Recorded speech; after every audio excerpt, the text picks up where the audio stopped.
Professor, dois pontos, né? Realmente o auge da queda econômica da nação, né, foi no governo Dilma, com menos 3,5%. E já tem relatórios da XP, professor, internos, ainda não foram publicizados, mas já estão circulando nos bastidores aí, que já apontam para 7 ou 7,5% a queda do PIB brasileiro. Então, assim, vai ser um tombo realmente que a gente não consegue dimensionar, não há paralelo em nossa história. Mas eu quero insistir na tese das viúvas da ditadura e do proto-fascismo emergente no Brasil. Porque, calcado nessa tese, entendeu? A ditadura, de fato, entregou um resultado péssimo, horrível, na perspectiva econômica do povo brasileiro. Se a década de 1980 é considerada a década perdida, se deve ao fato de que os militares são extremamente incompetentes ao lidar com a economia. Eles podem ter alguma competência em relação à gestão de infraestrutura, eles podem ter, sejamos justos nesse reconhecimento, mas em relação à macroeconomia e à vida nossa do dia a dia, de comprar cebola no mercado, de ir lá e comprar o quilo de carne, eles são absolutamente incompetentes em relação a isso. De onde surge essa nostalgia, essa admiração e até uma postura lambicoturno, realmente, de uma parcela da população brasileira, de saudosismo, que gera um protofascismo, de pessoas se armando, querendo realmente uma guerra civil, mesmo em situação minoritária, o que não acontecia no fascismo clássico europeu, não é no fascismo, nos regimes autoritários clássicos do século XX. De onde surge essa nostalgia do nosso povo para com algo que deu errado, o resultado não foi positivo? Olha, Pablo, eu concordo com você. De fato, o Brasil é um país anômalo nesse sentido. E a razão para isso, respondendo diretamente à sua pergunta, a razão para isso, na minha opinião, é porque nós não punimos os perdedores da ditadura militar. Todos os países do mundo, quando derrubam ditaduras, quando superam regimes autoritários, processam, julgam e punem aqueles que foram os patrocinadores da ditadura. Não raro, os ex-governantes pagam com a vida, como aconteceu no Tribunal de Nuremberg, no final do nazismo, como aconteceu no final do fascismo italiano, quando o próprio Mussolini foi pendurado de cabeça para baixo, morto. Ele foi enforcado pelos que derrubaram o fascismo. Então, é muito comum que isso aconteça. Na Argentina, os generais que patrocinaram essa mesma corrente de ditadura que o Brasil teve estão presos até hoje. Então, assim, não se brinca com essas pessoas. O Brasil, houve uma movimentação no sentido de anistiar os manifestantes de esquerda, as pessoas, os ex-estudantes, o pessoal que participou de guerrilha contra a ditadura, e os militares conseguiram fazer um acordo para se inserir nessa anistia. Então, o Brasil não puniu absolutamente ninguém. Nós tivemos aí o Carlos Alberto Brilhante Ustra, que é hoje homenageado pelo presidente da República, desde a época, no impeachment da Dilma, ele foi citado pelo Jair Bolsonaro, no voto que ele deu para a queda da Dilma. O Brilhante Ustra morreu na casa dele, feliz, tranquilo, teve uma vida confortável como policial aposentado. E foi um torturador extraordinário, pessoa que matou muita gente, que torturou muita gente, de forma que esse foi o problema. Quando a gente não pune, o que acontece? Aí não puniu. Entramos no regime democrático. Esse regime democrático, naturalmente, criticou fortemente as Forças Armadas. As Forças Armadas sofreram um processo de crítica muito grande. E, naturalmente, ficaram ressentidos disso. Então, esses ressentimentos existem até hoje. Eu me lembro que durante o governo Fernando Henrique, e mesmo durante o governo Lula, houve uma movimentação do recém-criado Ministério da Defesa, né, porque uma das coisas boas que o FHC fez foi isso, criou o Ministério da Defesa e colocou um civil nesse ministério. Então, quem coordenava as Forças Armadas era um civil. Nós tivemos políticos do PCdoB como ministro da Defesa, como é o caso do Aldo Rebelo, que na época era do PCdoB. Quer dizer, hipoteticamente, um comunista coordenando as Forças Armadas. E se deu muito bem, se relacionou muito bem com os generais, com os almirantes e com os brigadeiros, os comandantes das três armas. Então, isso demonstrava que o poder civil tinha que imperar. De certa forma, isso também movimentou a Escola das Agulhas Negras, a formação dos oficiais, de forma, Pablo, que boa parte dos oficiais do alto comando do Exército, da Marinha e da Aeronáutica do Brasil hoje originalmente não são golpistas, certo? Você observa só que de tanta crise que nós tivemos a crise do final do governo do PT, tivemos a crise do Temer, né, que teve, inclusive, denúncias com provas de corrupção que envolviam o próprio presidente da República, que recebia, aparentemente, lá uma grana lá do porto, de zonas portuárias, da base eleitoral dele. E agora o Jair Bolsonaro, que nunca foi um político absolutamente honesto, ele construiu essa imagem, mas se você investigar a vida política dele e da família dele, não tem honestidade nenhuma. Nunca foi de grandes corrupções, mas sempre foi de rachadinha, dessas coisas todas. Sempre teve esse tipo de comportamento. Quer dizer, e as Forças Armadas, o pessoal que hoje é claramente com intencionalidade golpista, que são esses ressentidos, são os generais de pijama, como é o caso do ministro Heleno, alguns generais já aposentados, certo?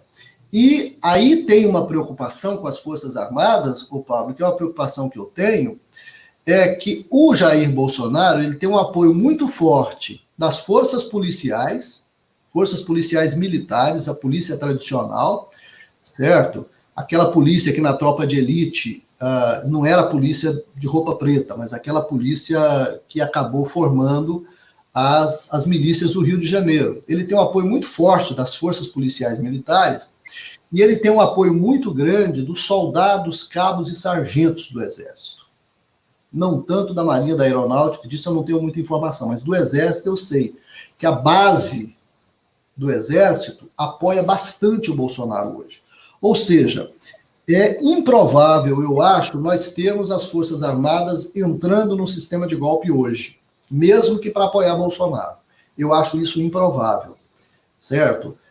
Não é impossível, não é impraticável, certo? A gente não sabe aonde que vai dar essa crise contínua, esse conflito político contínuo que a gente tem vivido. Mas eu acho improvável que os generais, os almirantes e os brigadeiros, o pessoal da Aeronáutica e da Marinha, eu não acredito que vão entrar nessa. Não acredito mesmo. Não há sinais desse pessoal. Inclusive, essas pessoas não ocupam cargos praticamente no governo Bolsonaro. Está recheado de militares. Hoje, o Ministério da Defesa tem um general no Ministério da Defesa. A Secretaria de Governo da Presidência da República é um general. O ministro da Saúde é um general, que nem médico que nunca administrou nada na saúde. Você tem uma ideia, o nível de militarização que nós vemos no governo hoje. Então, eu não acredito num golpe ou num autogolpe de Bolsonaro, primeiro, porque eu não acho que as Forças Armadas vão entrar hoje nisso. Primeiro, porque eles têm... É esse pessoal que formou-se como oficial e que cresceu dentro das Forças Armadas, dentro do processo democrático, certo? Então, esses não são obrigatoriamente os ressentidos. Embora, aparentemente, eles se ressintam, sim, do fato de as forças de esquerda sempre terem guardado uma suspeita em relação às armas, né, em relação ao pessoal das Forças Armadas. Sempre se suspeitou, porque é o pessoal que sempre patrocinou regimes de exceção no Brasil, né? O Vargas, por exemplo, quando fez a ditadura, fez com apoio de Forças Armadas. Então, essa coisa da inserção das Forças Armadas em movimentações golpistas é uma tradição brasileira. Mas eu não acredito que esse pessoal entre. Primeiro, porque eles foram formados de maneira diferente. Eles têm uma formação mais democrática. E segundo, as Forças Armadas não têm aquilo que tinham na década de 60. Eles não têm um projeto de país. Eles não têm uma proposta. Tanto é que apoiam hoje um governo que é absolutamente subserviente, como jamais nenhum governo foi, nem os militares aos Estados Unidos. É de um nível de subserviência, de capachismo, que nunca se viu na diplomacia de país nenhum, quanto mais na brasileira, que sempre foi uma diplomacia de altíssimo nível, a partir da tradição do Rio Branco. De forma que as Forças Armadas fazerem um autogol para apoiar um presidente que tem esse nível de entreguismo é muito difícil. É muito difícil. A tradição das Forças Armadas é uma tradição nacionalista, mesmo quando ditadora.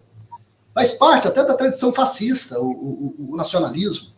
Sabe? Jamais a subserviência a uma nação, a um poder estrangeiro. Jamais, jamais. Jamais os militares por si só, os militares da década de 60, por exemplo, entregariam Alcântara para os Estados Unidos. Jamais permitiriam que os Estados Unidos montassem uma base militar nas cercanias da Amazônia. Eles sabem muito bem que aonde os Estados Unidos botam base militar, ninguém tira nunca mais. Se você deixar uma vez, acabou. É deles o resto da vida. Então, tirar os militares de Alcântara, por exemplo, é um problema imenso hoje, porque eles já tomaram conta. E autoridades brasileiras não podem entrar lá sem permissão deles. E é território brasileiro, que passa a ser território deles, praticamente. Então, é um sistema de poder que não faz parte da tradição militar. Eu não acredito por causa disso. Eles não têm um projeto de país. Eles não têm um apoio internacional forte que mande dinheiro para resolver o problema da economia. 64 teve. O endividamento da dívida externa brasileira foi o que financiou o regime de 64 e gerou aquilo que ficou sendo chamado na década de 70 como milagre econômico. O país viveu, a classe média viveu na década de 70 um período de estabilidade, de boa vida. Certo? Isso aconteceu.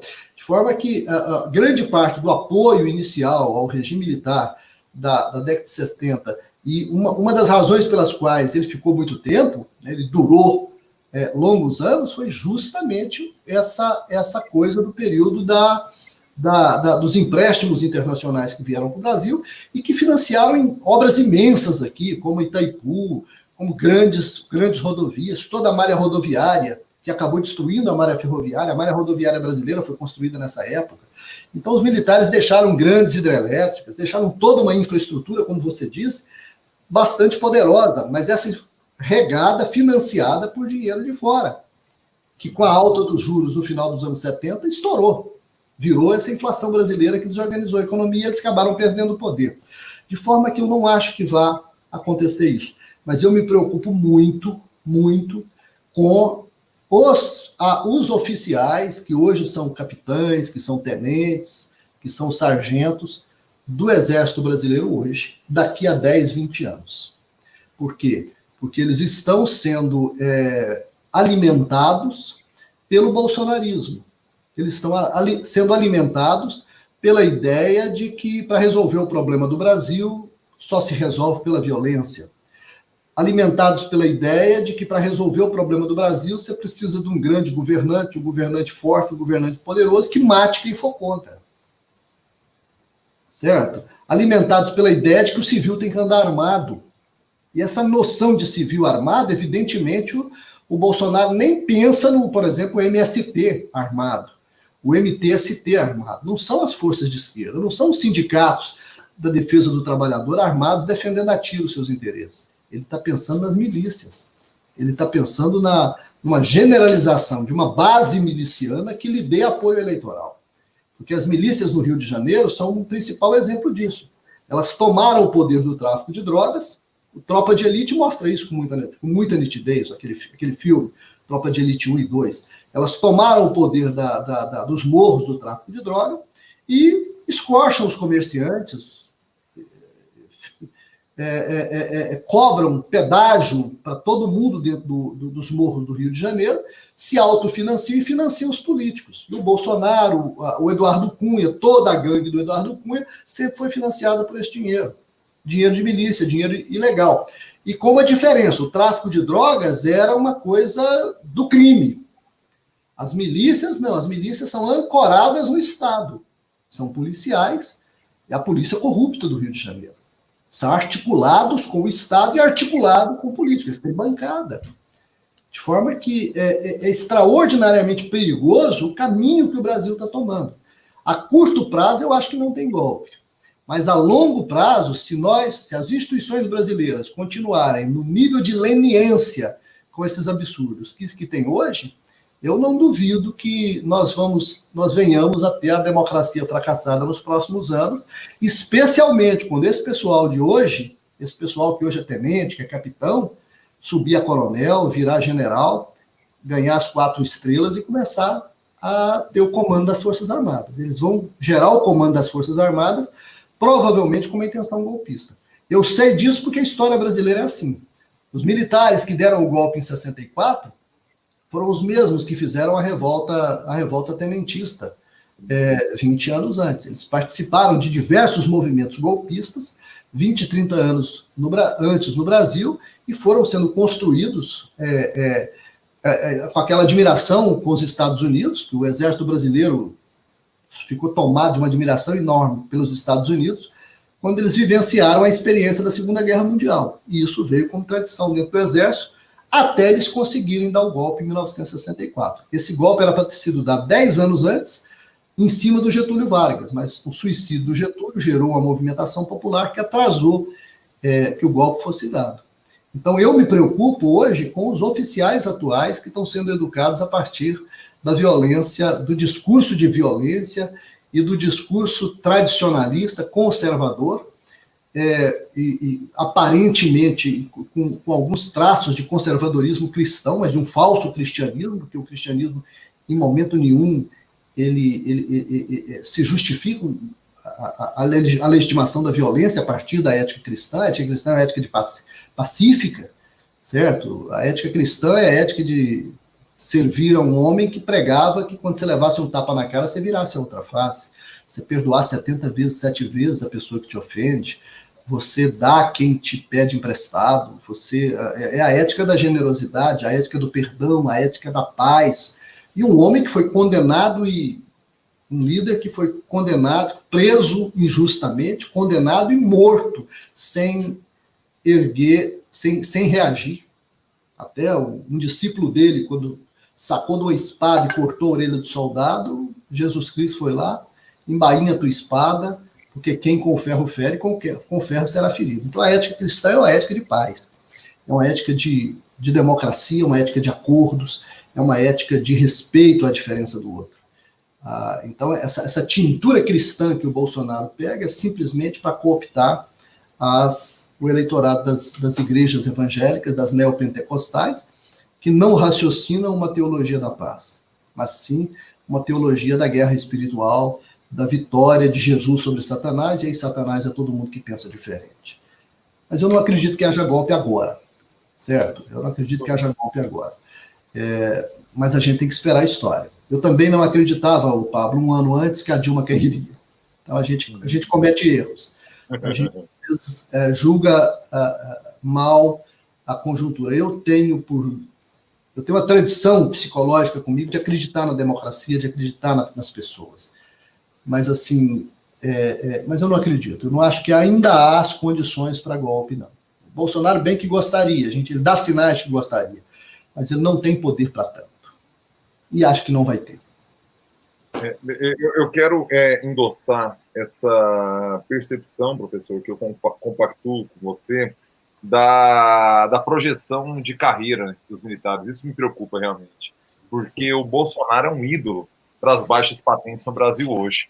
Só que as baixas patentes, daqui 20 anos, eles são alta patente, entendeu? Assim, é a projeção normal de carreira. Alguns, eles vão para a reserva no meio do caminho, só que a baixa patente hoje é a alta patente de daqui 10, 20 anos. E realmente isso é um fator preocupante.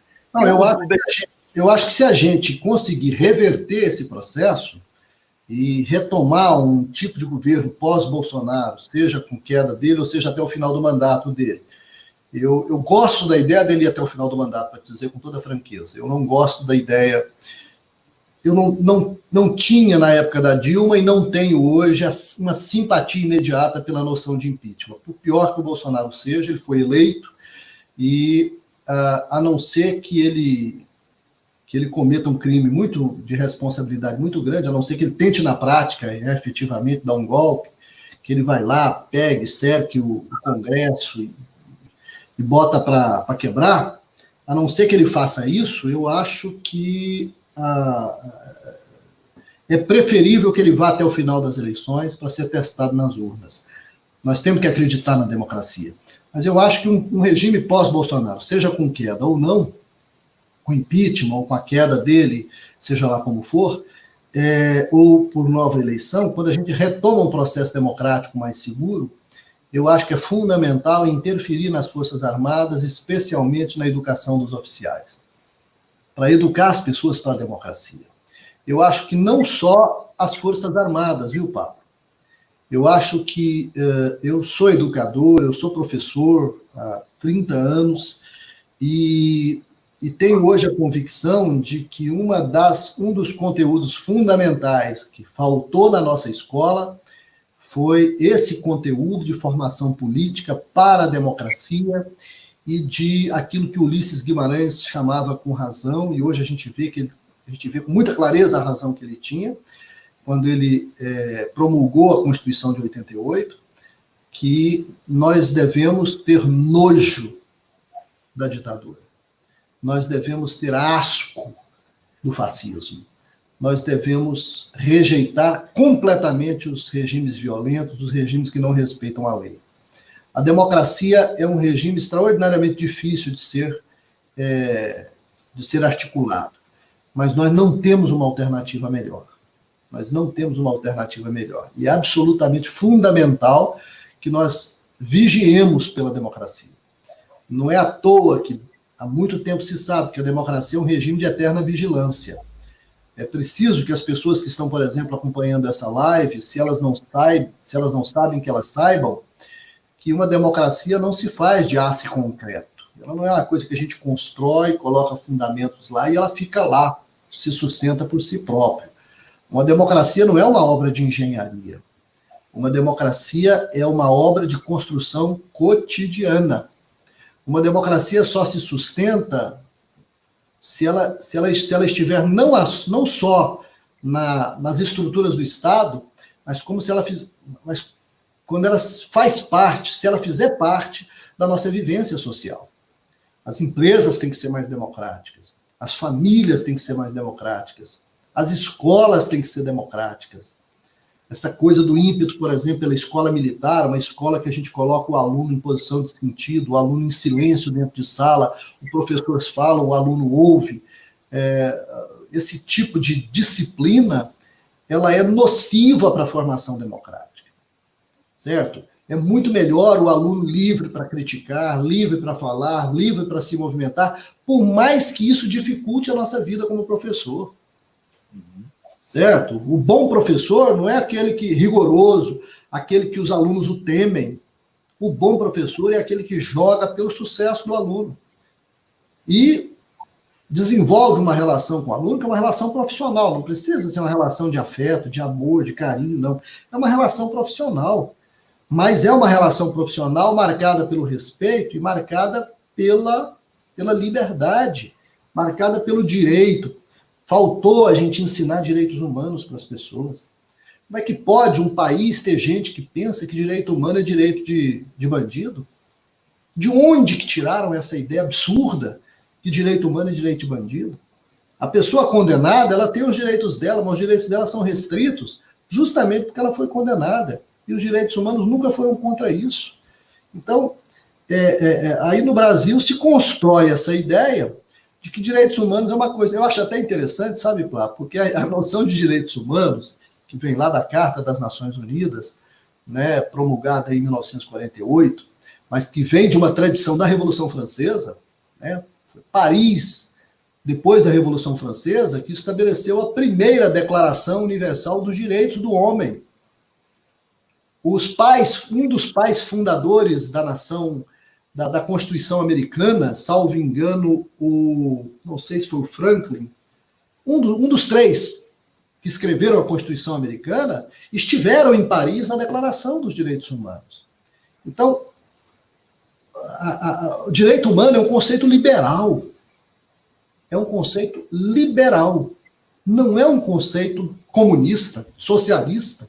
Nunca foi. Certo? Basta vocês pegarem, por exemplo, se quiser alguma bibliografia, você pega um livro de um professor, um excelente professor de esquerda, marxista, da Sociologia da Universidade Federal de Goiás, professor Nildo Viana, Ele escreveu um livro sobre cidadania em que ele desce o cacete no conceito de cidadania, a partir de uma ótica marxista. Ele critica fortemente a noção de cidadania. E como ele critica, Paulo?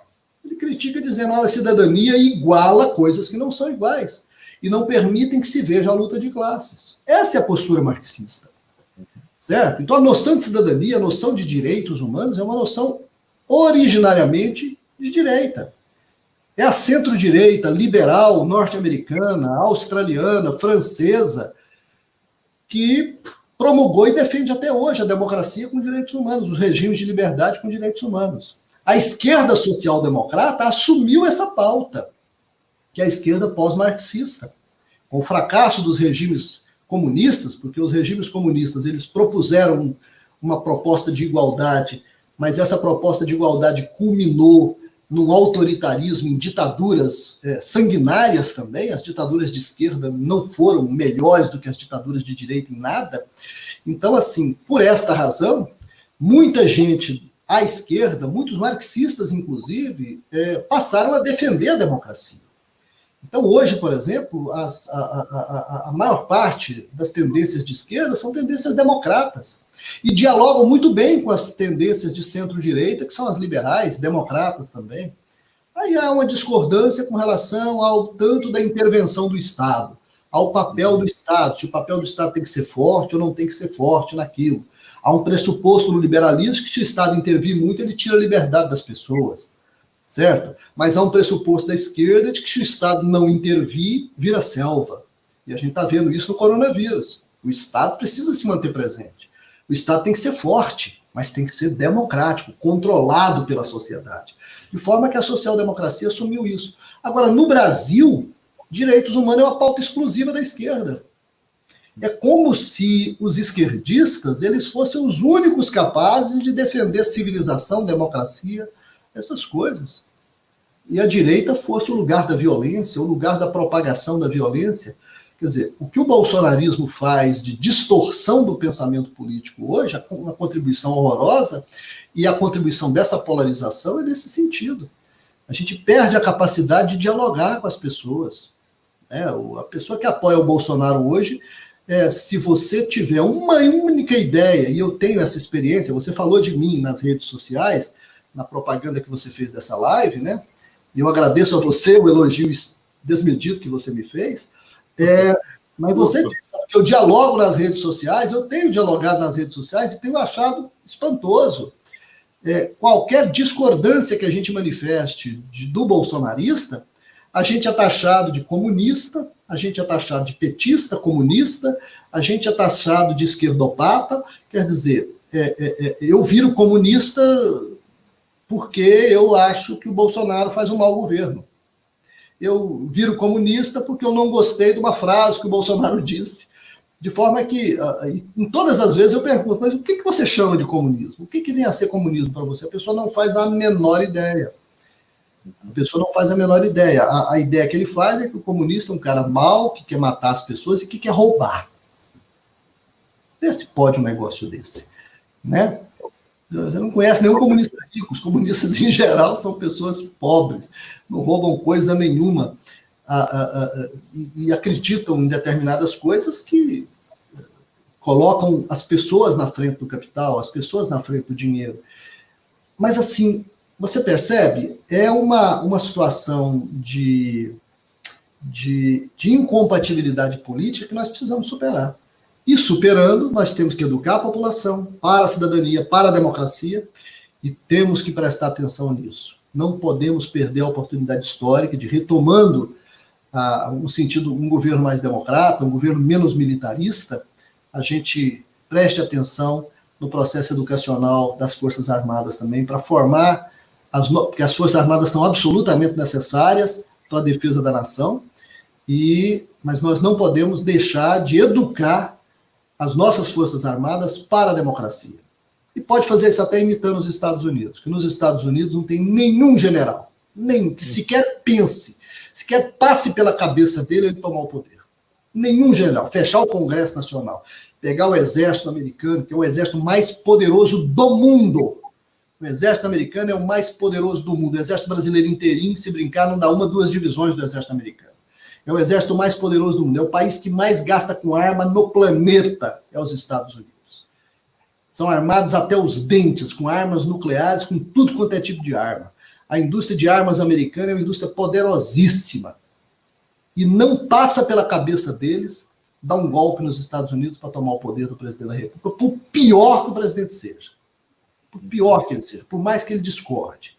Ele é comandante em chefe das Forças Armadas e o general lá, ele toma sarrafo, ele toma chamada do presidente da República, ele toma chamada do civil, e é absolutamente normal. Não passa pela cabeça dele fazer um golpe nos Estados Unidos.